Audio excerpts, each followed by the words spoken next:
నాకు ఇదొకటి చేస్తారని తెలియదు. హైలైట్ ఏంటంటే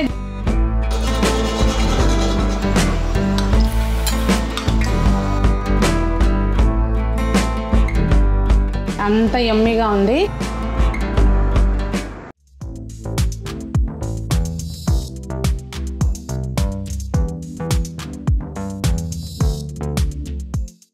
పెద్దలందరికీ నమస్తే, పిల్లలందరికీ హాయ్. ఎలా ఉన్నారండి? అందరూ బాగున్నారా? మేము చాలా బాగున్నాం. మీరు కూడా చాలా చాలా బాగున్నారని, ఇంకా బాగుండాలని ఒక మంచి స్వీట్ అండి, హెల్త్కి చాలా మంచిది. గుమ్మడికాయతోటి పాయసం. నాకు ఇదొకటి చేస్తారని తెలియదు, మా ఫ్రెండ్ లక్ష్మి చెప్పింది.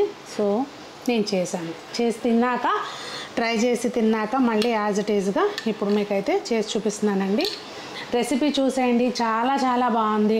హైలైట్ ఏంటంటే గుమ్మడికాయలో మనకి పోషకాలు అయితే చాలా ఎక్కువ ఉంటాయి. అట్ ద సేమ్ టైం బెల్లం వేసి చేస్తున్నాం, పాలు ఉంటాయి కనుక చక్కగా హ్యాపీగా తినొచ్చు. రెండోది చలికాలం అయితేనేమో వేడిగా, ఎండాకాలం అయితేనేమో చల్లగా, ఎలా అయినా సర్వ్ చేసుకోవచ్చు అనమాట. లేట్ చేయకుండా రెసిపీ చూసేయండి. రెసిపీ చూసే ముందు మీలో ఎంతమందికి ఈ గుమ్మడికాయ పాయసం గురించి తెలుసు అనేది కామెంట్ చేయండి. నాకైతే ఇప్పుడే తెలిసింది.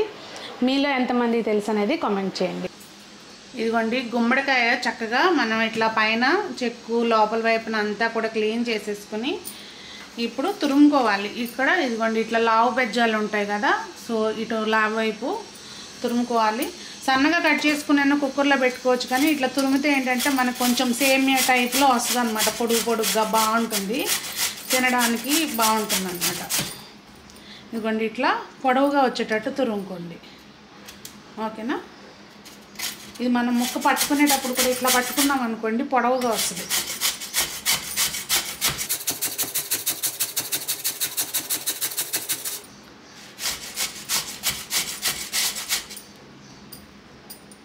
ఇట్లా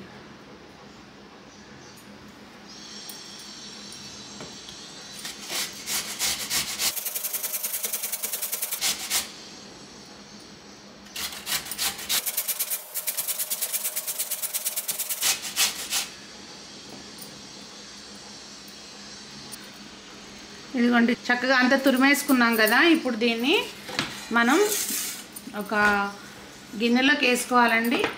2 ప్రాసెస్లో చేస్తారంట.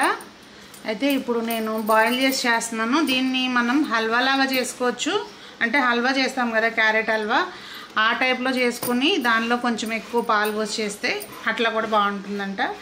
కాకపోతే ఇప్పుడు నేనైతే దీన్ని మనము గుమ్మడి పాయసం అంటున్నాం కదా, సో ఈ పళంగా దీన్ని స్టీమ్లో కుక్కర్లో ఒక 2 to 3 విజిల్స్ వచ్చేలాగా పెట్టేసుకోవాలండి. కొంచెం పాలు పోసి పెడుతున్నాను. వాస్తవంగా అయితే దానిలోనే తేమ ఉంటుంది కనుక మంచిగా ఉడికిపోతుంది.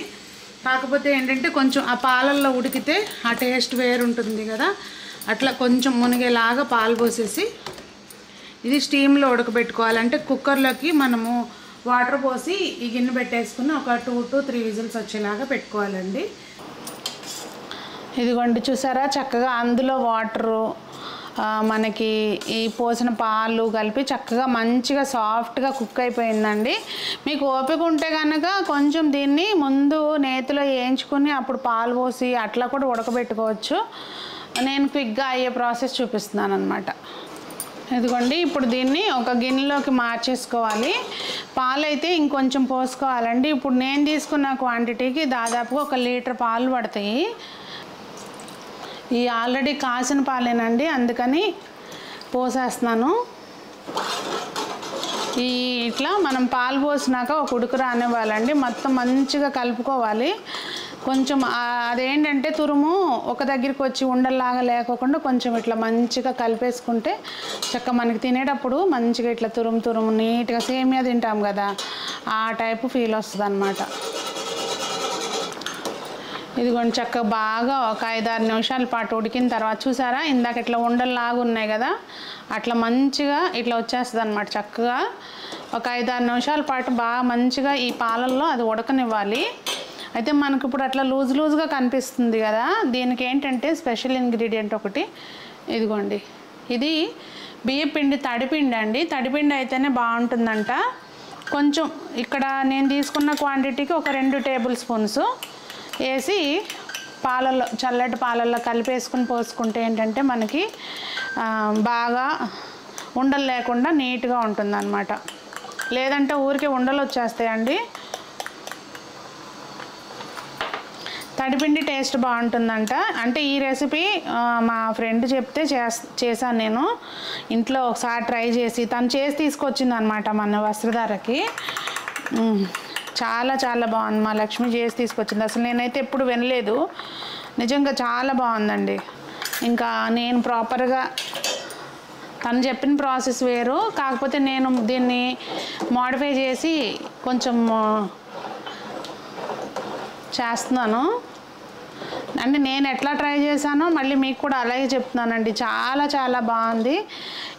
ఇది ఎంతమందికి తెలుసు ఈ గుమ్మడి పాయసం అనేది తప్పకుండా కామెంట్లో తెలియజేయండి. జస్ట్ ఏంటంటే అవుట్ ఆఫ్ క్యూరియాసిటీ అనమాట. నాకైతే ఫస్ట్ టైం విన్నాను, ఫస్ట్ టైం తిన్నాను నేను. ఇంకా తర్వాత ఇంట్లో చేస్తే ఇంట్లో కూడా అందరికీ నచ్చింది. నేను ఒకసారి అనుకున్నా ఇట్లా ఈ ప్రాసెస్లో ఈ టైంలో చక్కగా మిల్క్ మేడ్ వేసుకుంటే ఎట్లా ఉంటుందో చూద్దామని చెప్పి అది ఒకసారి ట్రై చేద్దాం అనుకున్నా కానీ చేయలేదు. ఇందులో ఏంటంటే తను కొంచెం బెల్లము కొంచెం పంచదార వేసి తీసుకొచ్చిందండి. సేమ్ నేను కూడా ఇప్పుడు అదే పద్ధతిలో చేస్తున్నాను. ఇప్పుడు ఇది దాదాపుగా ఈ గిన్నె అయితే 1.5 లీటర్ గిన్నె అండి. సో దీనికి క్వాంటిటీకి బెల్లం ఒక 1/2 కేజీ, పంచదార 1/2 కేజీ పట్టదులేండి. పంచదార ఒక 100 గ్రాములకి అట్లా వేస్తే స్వీట్ అంటే మేము కొంచెం తింటే స్వీట్ సరిపడా స్వీట్ తింటామండి. తక్కువ స్వీట్ తిందాం అనుకునే వాళ్ళు కొంచెం తగ్గించేసుకోండి. అది సగం ఇది, లేదు అంటే మొత్తం బెల్లమైనా ఇంకా అది మీ ఇష్టం. ఆ పిండి వేసినాకండి బాగా సిమ్లో పెట్టి కాసేపు బాగా ఉడకనివ్వాలన్నమాట. లేదంటే బియ్య పిండి తెలుసు కదండి, పచ్చి వాసన వస్తుంది. సో ఫ్లేమ్ గ్యాస్ బ్యాక్ సైడ్కి పెట్టేస్తున్నా సిమ్లో ఉడకడానికి. ఇప్పుడు అట్లా కాసేపు అట్లా మంచిగా ఉడకనివ్వాలండి. అది కొంచెం పిండి బాగా ఉడికినాకండి ఒక 4-5 నిమిషాల తర్వాత తిప్పుకుంటూ ఉండాలి మధ్యలో. గిన్నె మందంగా ఉంటే పర్లేదు కానీ లేదంటే పిండి వేసినాక అడుగు అంటుతుంది. ఇది మళ్ళీ తర్వాత చిక్కబడుతుందండి. మనం ఎట్లయితే పాల తాలికలకి బియ్యం వేస్తామో అట్లా. ఇది ఒక 3/4 బౌలు అంటే ఒక 5-6 టేబుల్ స్పూన్లు అండి పంచదార వేసాను ముందుగా. అంటే పంచదారతో ఉడికితే కొంచెం అదంతా కూడా మంచి తీగా ఉంటుందని చెప్పి ముందేసాను.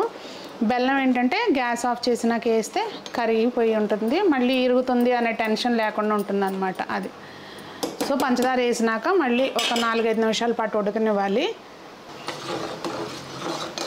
చూసారా అండి చక్కగా వచ్చింది కదా.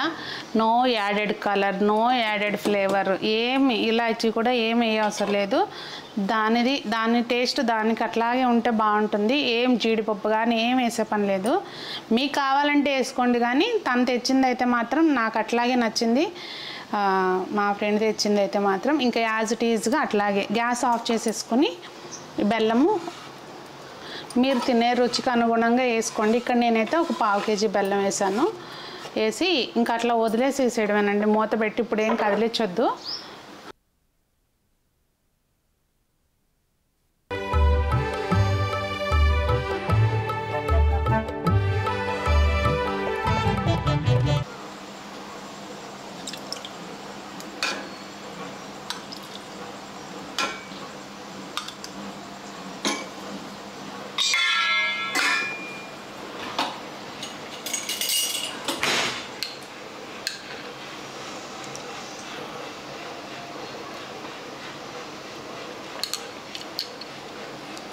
ఏంటి మీతో మాట్లాడకుండా తినేస్తున్నాను అనుకుంటున్నారా?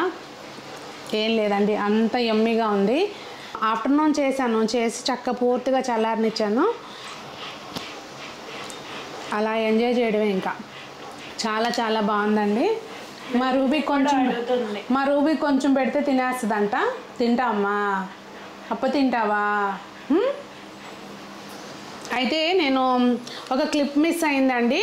ఇందులో మనం ఉడికేటప్పుడు 1 టేబుల్ స్పూన్ కానీ 1.5 టేబుల్ స్పూన్ కానీ నెయ్యి వేసుకోండి. మంచి కమ్మటి నెయ్యి, టేస్ట్ బాగుంటుంది.